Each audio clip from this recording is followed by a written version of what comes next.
శోక సముద్రంలో మునిగిపోయి దిక్కుతోచన స్థితిలో ఎందుకు ఇలా జరిగింది అని కన్నీరు కారుస్తూ బాధపడుతూ ఉన్న క్రైస్తవ లోకానికి ప్రభు అయిన యేసుక్రీస్తు నామంలో శుభాలు తెలియజేస్తున్నాను.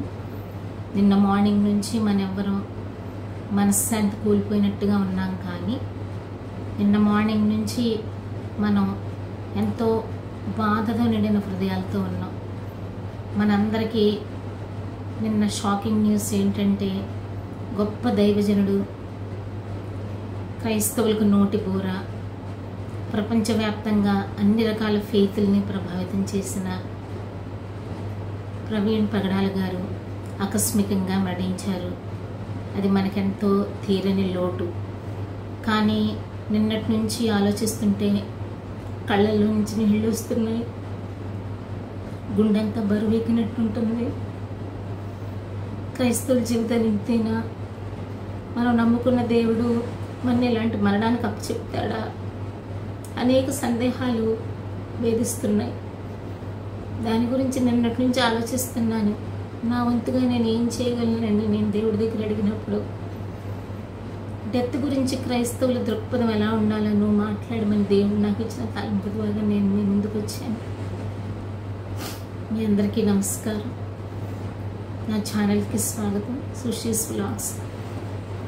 ఈ వీడియోలో నేనేం చెప్పాలనుకుంటున్నానంటే, ఒక ఆకస్మికమైన మరణం మన కుటుంబాల్లో అవ్వచ్చు, మన బంధువుల్లో అవ్వచ్చు, లేదా మన ఫ్రెండ్స్ ఫ్యామిలీస్లో అవ్వచ్చు, మన శత్రువుల దగ్గర అవ్వచ్చు, ఎవరైనా సరే ఆకస్మిక మరణం మనకు తటస్థించినప్పుడు క్రైస్తవులుగా మనం ఎలాగ దాన్ని అంగీకరించాలి, దాన్ని ఎలా అర్థం చేసుకోవాలి, బైబిల్లో మరణం గురించి దేవుడు మనకేమేం బోధిస్తున్నాడో ఈ వీడియోలో తెలుసుకుందాం.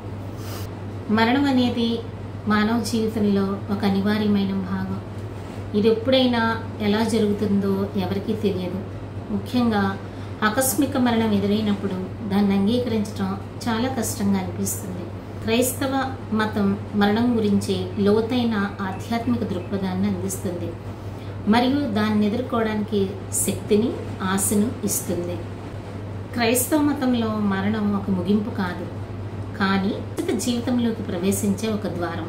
బైబిల్ ప్రకారం దేవుడు మనుషుల్ని తన స్వరూపంలో సృష్టించాడు, కానీ పాపం వల్ల మరణం ఈ లోకంలోకి ప్రవేశించింది. అయితే యేసుక్రీస్తు తన మరణం మరియు పునరుద్ధానం ద్వారా పాపంపై విజయం సాధించి విశ్వాసులకు శాశ్వత జీవనంపై ఒక ఆశను కలిగించారు. పునరుద్ధానమును జీవమును నేనే అని మన యేసయ్య చెప్పారు కదండి. ఆయన యందు విశ్వాసం ఉంచిన వాడు మరణించినా బ్రతుకుతాడు. మరణం శారీరకంగా ఈ భూమిపై జీవితాన్ని ముగుస్తుంది, కానీ ఆత్మీయంగా అది దేవునితో ఐక్యతకు దారితీస్తుందని క్రైస్తవులు విశ్వసించాలి. పౌలు గారు ఏమన్నారండి? నాకు జీవించుట క్రీస్తే, మరణించుట లాభం అన్నాడు. అయితే ఈ ఆకస్మిక మరణాన్ని మనం ఎదుర్కోవాలి. ఆకస్మిక మరణం ఎదురైనప్పుడు దాని వెనుకున్న కారణాలను అర్థం చేసుకోవడం చాలా చాలా కష్టం. ప్రియమైన వారిని హఠాత్తుగా కోల్పోతే దుఃఖం, కోపం, భయం వంటి అనేక భావనలు మనలో కలుగుతూ ఉంటాయి.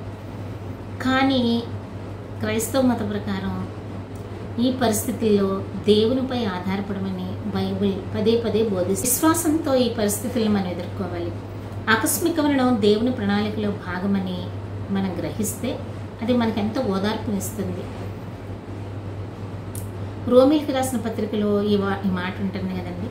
దేవుని ప్రేమించే వారికి, ఆయన సంకల్పము చొప్పున పిలువబడిన వారికి సమస్తమును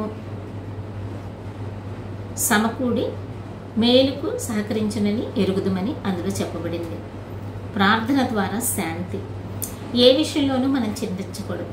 ప్రతి విషయంలోనూ ప్రార్థన, విజ్ఞాపన, కృతజ్ఞతాపూర్వకమైన యాచనల ద్వారా మన విన్నపాలు దేవునికి తెలియచేయాలని ఉంది. ప్రార్థన దుఃఖంలో శాంతిని ఇస్తుంది. సమాజం యొక్క మద్దతు.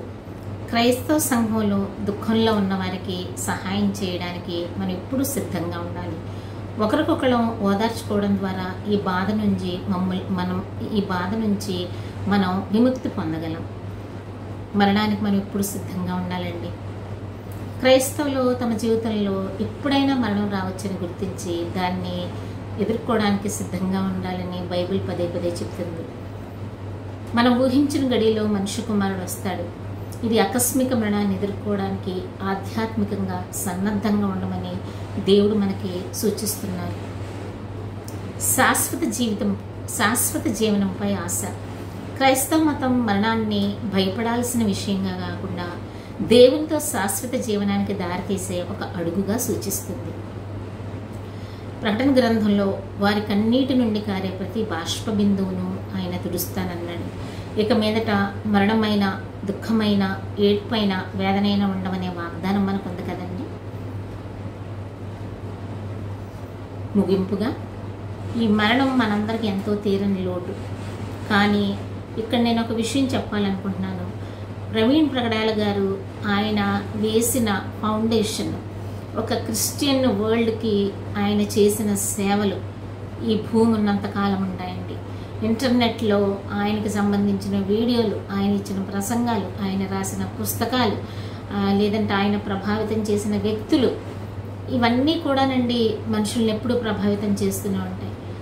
క్రైస్తవత్వాన్ని ఎవరో కొంతమంది దాన్ని అంతం చేయాలని బైబిల్స్ని కాల్ చేయడం, పాస్టర్స్ని చంపేయడం, హింసించడం, అక్రమ కేసులు బనాయించి వాళ్ళని జైల్లో వేయించడం, సెక్యులర్ దేశంలో ఉన్న మనకి అసలు ఏమాత్రం ఈ సెక్యులరిజాన్ని ఎంజాయ్ చేయకుండా మనదొక థియోక్రాటిక్ స్టేట్లో అయితే ఎలాగా మతానికి ప్రాముఖ్యతనిస్తూ ఒక మతం వారినే వారు ఎక్కువగా, ఒక మతం వారికి అన్ని హక్కులు కల్పిస్తారో అలాంటి పరిస్థితులు కూడా సెక్యులర్ దేశంలో కల్పిస్తున్నటువంటి ఇలాంటి సమయంలో ప్రవీణ్ అన్నయ్యని కోల్పోవడం చాలా చాలా బాధాకరం. కానీ ఎక్కడైతే క్రైస్తవులపైన హింస జరిగిందో చరిత్ర తిరిగేస్తే అక్కడ నుంచి క్రైస్తవత్వం ప్రపంచంలో అది విస్తరిస్తూనే ఉందండి. క్రైస్తవత్వాన్ని ఆపటం ఎవరి తరం కాదు. ఒక దైవజనుడు మరణిస్తే అనేక మంది దైవజనుల్ని దేవుడు లేపుతాడు. మరి నేను క్యాన్సర్తో పోరాడుచున్నప్పుడు, నాకు ఇప్పటికి క్యాన్సర్ నేను పోరాడి గెలిచి 4 సంవత్సరాలు అవుతుందండి. నేను ఎక్కువగా ప్రకాష్ గంట్ల గారి మెసేజెస్, ప్రవీణ్ గారి మెసేజెస్, ఎడ్వర్డ్ విలియమ్స్ గారి మెసేజెస్, ఇవి నేను చాలా ఎక్కువగా చూస్తూ ఉంటాను. నా ఆధ్యాత్మిక జీవితాన్ని ప్రభావితం చేసిన వాళ్ళు మెయిన్గా అంటే ఈ 3 వ్యక్తుల పేర్లు చెప్పగలను. అలాగే మా సంఘ పాస్టర్ గారు, మా భర్త, వీళ్ళు కూడా నా ఆధ్యాత్మిక జీవితానికి పునాది వేశారు. మరి మనమెవరం ధైర్యం కోల్పోవద్దు, ప్రార్థన చేద్దాం.